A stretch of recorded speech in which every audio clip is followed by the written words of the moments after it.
Here we have a SAT math problem. Okay, let's go to the question. Right rectangular prism A is similar to right rectangular prism B. The surface area of the right rectangular prism A is 75 square inches and the surface area of right rectangular prism B is 4800 square inches.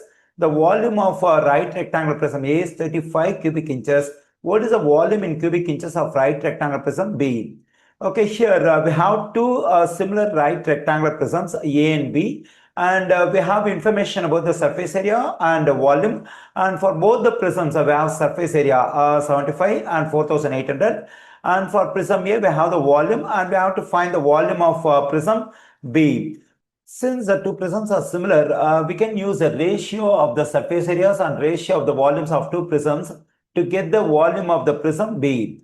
Okay, let me get the ratio of the surface areas of two prisms. That is surface area of prism A divided by surface area of prism B. And for prism A, we have the surface area 75, and for prism B, we have 4800. We can get the simplified form of this fraction using Desmos graphing calculator. Then we get 1 over 64. Okay, here I got the ratio of the surface areas of two prisms. Now let me get the ratio of the volumes of two prisms. That is volume of prism A divided by volume of prism B.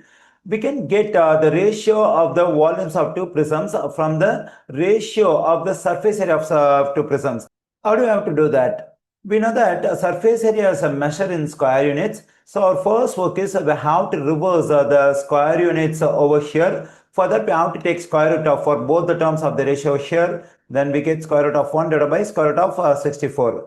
And also we know that the volume is measured in cubic units. So we have to take a cube for both the terms over here. Now let's do some simplification. We know that square root of 1 is 1. Then we get 1 to the third power. Square root of 64 is 8. Then we get 8 to the third power. The value of 1 cube is 1 and the value of 8 cube is 512. Okay, here I got the ratio of the volumes of two prisms.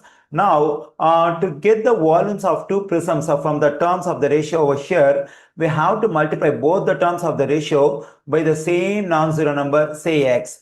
When I multiply this term 1 by x, I am getting x. When I multiply this term by the same non-zero number x, I am getting 512x. So this x represents the volume of prism A, and this 512x represents the volume of prism B. Already we know the volume of prism A, that is 35 cubic inches. So we have x equals to 35. Now to get the volume of prism B, we have to plug in this 35 for x over here. Then I'm getting 512 times 35. When I multiply these two numbers, I am getting 17,920. And we know that volume is measured in cubic units.